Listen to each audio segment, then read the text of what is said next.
नमस्कार साथियों, बहुत-बहुत स्वागत है आप सभी का हमारे यूट्यूब चैनल पे। उम्मीद करता हूँ आप सब लोग स्वस्थ होंगे। तो दोस्तों काफ़ी लंबे इंतज़ार के बाद आखिरकार विश्वविद्यालय ने एनईपी के स्टूडेंट के संबंध में वो नोटिस जारी कर ही दिया है जिसके द्वारा जिनकी बैक है उनके एडमिशन 5th सेमेस्टर में हो सकते हैं। तो आइए जानते हैं उन नियमों को कि क्या वो नियम हैं जो नए लागू हुए हैं एनईपी के अंतर्गत। साथ ही आपको आज इस वीडियो में बताने वाला हूँ कि आपके एग्ज़ाम्स कब होंगे और आपके इंटरनल कब होंगे। तो बने रहना वीडियो मेरे साथ अंत तक दोस्तों, और चैनल पर अगर आप नए हो तो चैनल को सब्सक्राइब कर लो और बेल आइकन के बटन को दबा के ऑल पर सेट करना बिल्कुल मत भूलना, ताकि हमारी आगे आने वाली सभी वीडियोस की नोटिफिकेशन आपको मिलती रहे। तो चलिए दोस्तों शुरू करते हैं बिना किसी देरी के। तो वीडियो में आगे बढ़ते हैं दोस्तों, और सबसे पहले हम बात करेंगे एसएससी कॉलेज के इस नोटिस की, जो कि एनईबी 5th सेमेस्टर के एडमिशन से रिलेटेड है। नोटिस में लिखा है कि बीए, बीएससी, बीकॉम, एनईपी के समस्त छात्र छात्राओं को सूचित किया जाता है कि चौधरी चरण सिंह विश्वविद्यालय मेरठ के पत्रांक गोपनीय ऑब्लिक 1867 दिनांक 25/10/2023 के निर्देशानुसार थर्ड ईयर यानी कि 5th सेमेस्टर के प्रवेश दिनांक 30/10/2023 से 3/11/2023 तक निम्नानुसार संपन्न होंगे। तो जो समय है वो आप एडमिशन्स का तो जो समय है एडमिशन का वो रहेगा सुबह 11 बजे से लेकर 2 बजे तक का। इसमें दोस्तों आप देख सकते हैं क्लास वाइज फीस वगैरह आपको लिखी मिलेगी, कहाँ पर आपके एडमिशन होने हैं, कहाँ पर आपकी फीस डिपॉजिट होगी, सब सारी इन्फॉर्मेशन इसमें लिखी हुई है।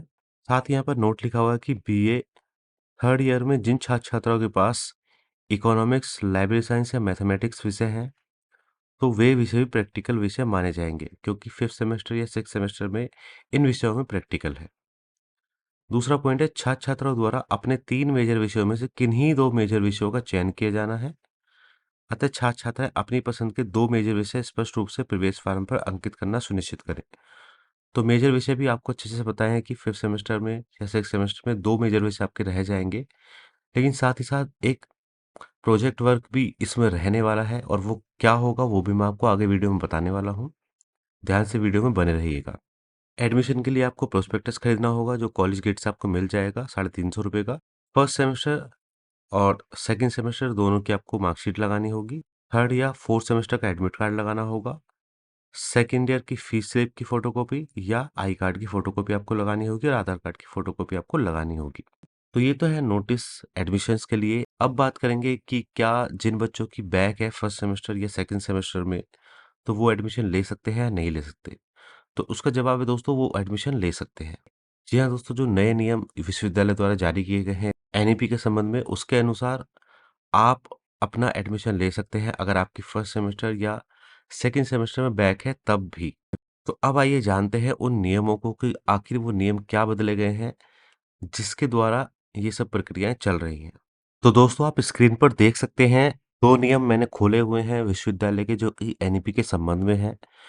पहला जो नियम है वो 1/2/2023 में लागू हुआ है, और दूसरा जो नियम है संशोधित वो 25/10/2023 में लागू हुआ है।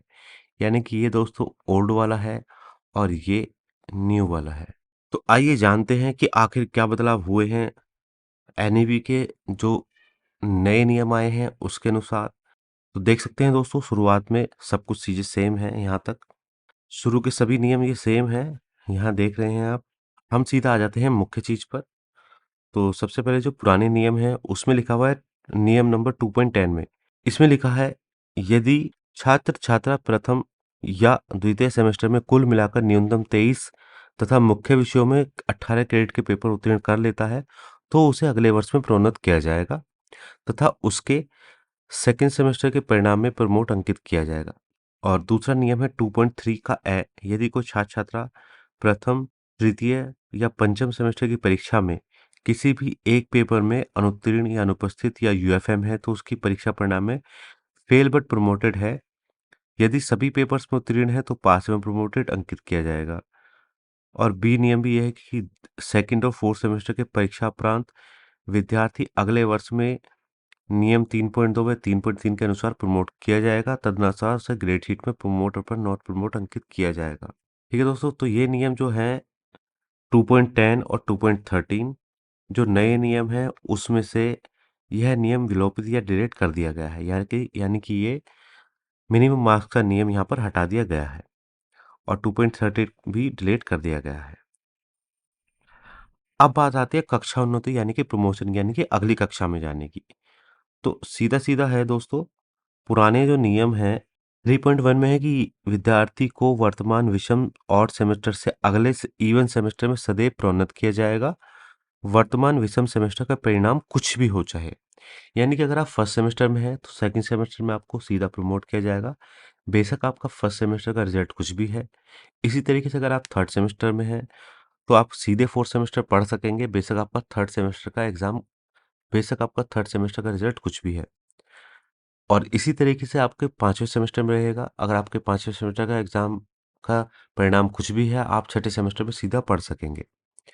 अब ये जो नियम है, ये यहाँ पर थोड़ा-सा चेंज किया गया है नए वाले में। इसमें लिखा है कि विद्यार्थी को वर्तमान सेमेस्टर से अगले सेमेस्टर में सदैव प्रोन्नत किया जाएगा, चाहे वर्तमान विषम सेमेस्टर का परीक्षा परिणाम कुछ भी हो। पूर्व नियम को इस नियम से प्रतिस्थापित किया गया है। तो यहाँ पर ऑड और इवन लिखा हुआ था दोस्तों पहले, अब इन्होंने वर्तमान वर्ड यूज़ किया है। वर्तमान का मतलब है अगर आप थर्ड सेमेस्टर में पढ़ रहे हो वर्तमान में या किसी भी सेमेस्टर में वर्तमान में पढ़ रहे हो, तो आपको अगले सेमेस्टर में सदैव प्रोन्नत किया जाएगा। पहले था विषम सेमेस्टर से सम सेमेस्टर में प्रमोट किया जाएगा, यानी कि पहले से दूसरे में, तीसरे से चौथे में, पाँचवें से छठे में। अब है आप वर्तमान में जिस सेमेस्टर में हैं, उससे अगले सेमेस्टर में आपको सदैव प्रोन्नत किया जाएगा, यानी कि प्रमोट कर दिया जाएगा। बेशक आप इस टाइम सेकंड सेमेस्टर में हो, तो आपको थर्ड सेमेस्टर में सीधा प्रमोट कर दिया जाएगा। पहले नियम था कि थर्ड सेमेस्टर में जाने के लिए मिनिमम क्रेडिट पूरे करने होते थे, तो वो नियम यहाँ से अब हट चुका है। दूसरी महत्वपूर्ण बात दोस्तों है 3.2 और 3.3 में दिया हुआ था कि अगले विषम सेमेस्टर में जाने के लिए विद्यार्थी को 50% क्रेडिट अर्जित करने होंगे, जो ऊपर मैंने आपको बात बताई थी। या अगर थर्ड ईयर में एडमिशन लेना है तो आपकी फर्स्ट सेमेस्टर और सेकंड सेमेस्टर के सारे पेपर क्लियर होने चाहिए। तो ये नियम भी दोस्तों विश्वविद्यालय द्वारा हटा दिए गए हैं, यानी कि इन पर भी अब कोई बाउंडेशन लागू नहीं है। तो इस एक लाइन में सारी चीज़ें खुलकर आ गई हैं कि आप वर्तमान में जिस भी सेमेस्टर में हैं एनईपी के, उसका रिजल्ट कुछ भी हो, आया हो या नहीं आया हो, सदैव आपको अगले सेमेस्टर में प्रमोट कर दिया जाएगा। तो आई होप ये चीज़ आपको दोस्तों क्लियर हो गई होगी। तो जिन बच्चों की फर्स्ट सेमेस्टर और सेकंड सेमेस्टर में बैक आई हुई है, वो बच्चे अब अपना एडमिशन करा सकते हैं फिफ्थ सेमेस्टर में। अब बच्चों के मन में बात आएगी कि अगर अब वो फिफ्थ सेमेस्टर या सिक्स सेमेस्टर पढ़ लेंगे और उनकी जो बैक है, तो वो कब उनकी क्लियर होगी। देखिए यहाँ पर स्पष्टतः लिखा हुआ है, चूंकि पंचम एवं प्रथम सेमेस्टर तथा छठे तथा सेकंड सेमेस्टर की परीक्षाएं एक ही तिथि एवं समय पर आयोजित होती हैं, इसलिए पंचम सेमेस्टर यानी कि पांचवा सेमेस्टर और छठा सेमेस्टर उनकी परीक्षा में सम्मिलित हो रहे परीक्षार्थियों को क्रमशः पहला एवं दूसरा सेमेस्टर परीक्षा के बैक पेपर में सम्मिलित होने की अनुमति प्रदान नहीं की जाएगी। ठीक है दोस्तों, यहाँ पर ये क्लियर हो रहा है कि अगर आप पांचवें सेमेस्टर के पेपर दे रहे हो तो आपको फर्स्ट सेमेस्टर की बैक भरने नहीं दी जाएगी, क्योंकि एग्जाम का टाइम सेम रहेगा। तो ऐसे छात्र जो पंचम या छठे सेमेस्टर तक भी प्रथम व सेकंड सेमेस्टर की कुछ परीक्षाओं में अनुत्तीर्ण रह जाते हैं, उनको छठा सेमेस्टर पूर्ण करने के पश्चात ही प्रथम व सेकंड सेमेस्टर की बैक पेपर परीक्षा में सम्मिलित होने की अनुमति दी जाएगी। तो क्लियर है दोस्तों कि अगर आपकी फर्स्ट सेमेस्टर और सेकंड सेमेस्टर में बैक है और आप बैक पेपर परीक्षा फॉर्म नहीं भर पाए हैं उसका, तो आप पांचवा सेमेस्टर और छठा सेमेस्टर पूरा करने के बाद उस बैक पेपर परीक्षा फॉर्म को भरेंगे और उसको क्लियर करेंगे। अब बात आती है काल अवधि की, यानी कि कितने समय में आप अपनी ये एनईपी की डिग्री को पूरा कर सकते हैं। तो इसमें स्पष्ट लिखा है कि किसी भी एक वर्ष को पूरा करने की अधिकतम अवधि 3 वर्ष होगी। जी हाँ दोस्तों, आप मान लीजिए फर्स्ट ईयर पूरा करना चाहते हैं और आपकी बार-बार बैक लगे जा रही है, तो मैक्सिमम आपको 3 साल मिलेंगे उसको पूरा करने के लिए। दूसरा है, यदि विद्यार्थी सतता में यानी कि कंटिन्यूएशन में तीनों वर्षों की पढ़ाई करता है, तो उसे अधिकतम 9 वर्ष मिलेंगे। किंतु यदि विद्यार्थी किसी 1 वर्ष का सर्टिफिकेट या 2 वर्ष का डिप्लोमा लेकर चला जाता है, तो वह बाकी के वर्षों में पढ़ाई दोबारा शुरू करने के लिए कभी भी वापस आ सकता है, तथा उसे आगे के वर्षों की पढ़ाई पूरा करने के लिए 3 वर्ष यानी कि प्रति 1 वर्ष की पढ़ाई के मिलेंगे। मान लीजिए आप पहला साल करके छोड़ देते हैं, किसी वजह से आप पढ़ाई जारी नहीं रख पाते हैं, तो आप आगे आने वाले किसी भी टाइम में अपनी वो पढ़ाई पूरी कर सकते हैं और आपको 1 साल कंप्लीट करने के लिए 3 साल मिलेंगे। मान लीजिए 1 साल में आपकी बैक आ जाती है, फिर अगले साल आप उसकी बैक भर दीजिए। वो क्लियर नहीं होता है तो फिर उससे अगले साल आप उसकी बैक भर सकते हैं। इस तरीके से 1 साल को आप 3 साल में कंप्लीट कर सकते हैं। तो इसी तरीके से टोटल आपको 9 साल मिलेंगे इस 3 साल की डिग्री को पूरा करने के लिए। अब बात आती है महत्वपूर्ण चीज़, शोध परियोजना यानी कि रिसर्च प्रोजेक्ट के बारे में कि आपका रिसर्च प्रोजेक्ट क्या होगा और वो किस तरीके से रहेगा। तो इसमें लिखा है कि समिति ने स्नातक स्तर तृतीय वर्ष में किए जाने वाले लघु शोध प्रबंध के विषय में शासनादेश दिनांक 13.07/2021 के आलोक में निम्न सुझाव दिए गए हैं। सबसे पहला है, स्नातक स्तर यानी कि यूजी लेवल पर विद्यार्थी को तीसरे वर्ष के 5वें व छठे सेमेस्टर में मिलाकर एक लघु शोध परियोजना करनी होगी। लघु शोध परियोजना है ये, रिसर्च प्रोजेक्ट होता है आपका। यह शोध परियोजना विद्यार्थी द्वारा चुने गए तीसरे वर्ष के 2 मुख्य विषय में से किसी एक विषय से संबंधित होगी। यानी कि जो आप फाइनल ईयर में 2 मेजर सब्जेक्ट चुनेंगे, उन दोनों विषय में से किसी एक विषय से जुड़ी हुई होगी ये। यह शोध परियोजना इंडस्ट्रियल ट्रेनिंग हो सकती है, इंटर्नशिप हो सकती है या सर्वे वर्क हो सकता है। शोध परियोजना संबंधित महाविद्यालय विश्वविद्यालय परिसर के विभाग के एक शिक्षक सुपरवाइजर के निर्देशन में की जाएगी। एक अन्य को सुपरवाइजर किसी उद्योग, कंपनी, तकनीक संस्थान, उद्योग संस्थान से लिया जा सकता। तो ये तो विश्वविद्यालय का विषय है, ये अलग हो गया। इस पे चौथा पॉइंट लिखा है कि विद्यार्थी वर्ष के अंत में दोनों सेमेस्टर में की गई शोध परियोजना का संयुक्त प्रबंध यानी कि रिपोर्ट डिसर्टेशन जमा करेगा, जिसका मूल्यांकन वर्ष के अंत में सुपरवाइजर एवं विश्वविद्यालय द्वारा नामित बाह्य परीक्षक द्वारा संयुक्त रूप से 100 अंकों में से किया जाएगा, जिसके जो पासिंग मार्क्स है वो 40 होंगे। यह शोध परियोजना केवल क्वालिफाइंग है, जिसमें 40 अथवा उससे अधिक अंक पाने वाले पर क्यू ग्रेड तथा 40 से कम अंक पाने वाले पर एनक्यू ग्रेड यानी कि नॉट क्वालिफाइड ग्रेड दिया जाएगा। तो स्पष्ट है दोस्तों, जो आपका अंतिम साल है 5वां और छठा सेमेस्टर, उसमें आपको एक रिसर्च प्रोजेक्ट मिलने वाला है, जो कि आपका फील्ड वर्क हो सकता है, कहीं कंपनी में आपको सर्वे कराया जा सकता है, उस तरीके से वो रहेगा और वो संबंधित रहेगा जो आप 2 मेजर विषय चुनेंगे उनमें से किसी एक से। तो ये दोस्तों 100 नंबर का रहेगा, इसमें से 40 आपको नंबर लाने होंगे ज़रूरी। अगर 40 लाते हैं तो आप क्वालीफाई कर जाएँगे इसको, 40 नहीं लाते हैं तो आप डिस्क्वालीफाइड हो जाएँगे।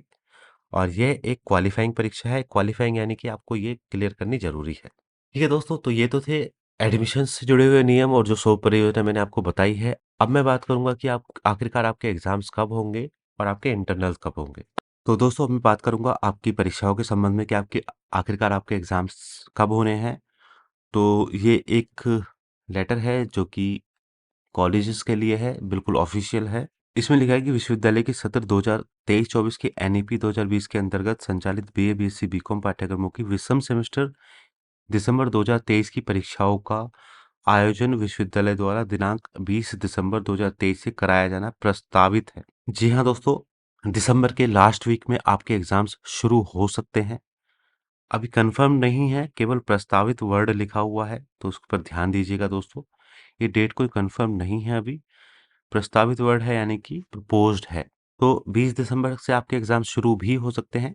फाइनल डेट तभी पता चलेगी जब आपके डेट शीट दोबारा से आ जाएगी।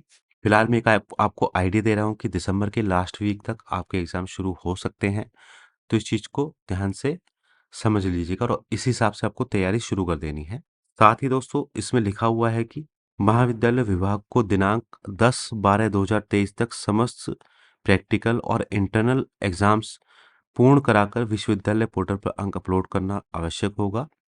ऐसे महाविद्यालय विभाग जो 10/12/2023 तक अपने अंक अपलोड नहीं करेंगे, उनके छात्र छात्राओं के प्रवेश निर्गत नहीं किए जाएंगे। तो बहुत क्लियर है कि दिसंबर से पहले पहले आपके इंटरनल एग्जाम्स पूरे हो जाएंगे, यानी कि नवंबर में आपके इंटरनल और प्रैक्टिकल सभी कंप्लीट हो जाएंगे। तो दोस्तों, बेहद ध्यान दीजिएगा। अब आपको लगातार कॉलेज पे आना है और अपनी कक्षाएं लेनी है, क्योंकि आपके इंटरनल की डेट शीट भी जल्दी आएगी और आपके प्रैक्टिकल की डेट शीट भी जल्दी आएंगे और वो जल्दी ही पूरे कराए जाएंगे एग्जाम से पहले पहले। ध्यान दीजिए कि अगर आप इंटरनल छोड़ देते हैं या प्रैक्टिकल छोड़ देते हैं तो आप उसमें एब्सेंट लग जाएगी, आपके मार्क्स नहीं जा पाएंगे विश्वविद्यालय और इस स्थिति में आपका जो एडमिट कार्ड है वो जारी नहीं किया जाएगा और आप मुख्य परीक्षाओं से भी वंचित हो सकते हैं। तो ये चीज़ दोस्तों ध्यान दीजिएगा। नवंबर में आपके इंटरनल और प्रैक्टिकल भी हो जाएँगे, तो उनको आपको ध्यान से अटेंड करना है। तो आई होप दोस्तों दी गई जानकारी आपको समझ आ गई होगी अच्छे से। अगर अभी भी आपको कुछ भी कन्फ्यूजन है, तो हमारे इंस्टाग्राम पर आकर हमें मैसेज कीजिएगा, आपको तुरंत वहाँ पर रिप्लाई मिलेगा। इसके अलावा कुछ सुझाव आप देना चाहते हैं, तो वीडियो के कमेंट बॉक्स में उसको दे सकते हैं। तो बस दोस्तों आज की वीडियो में इतना ही। उम्मीद करता हूँ वीडियो आपको पसंद आई होगी। वीडियो अगर आपको पसंद आई हो तो लाइक एंड शेयर कर दीजिएगा और चैनल पर अगर आप नए हैं तो चैनल को सब्सक्राइब कर लें और बेल आइकन के बटन को दबा के ऑल पे सेट करना बिल्कुल ना भूलें, ताकि हमारी आगे आने वाली सभी वीडियोस की नोटिफिकेशन आपको मिलती रहे। मिलते हैं दोस्तों अगली वीडियो में, तब तक के लिए बाय बाय।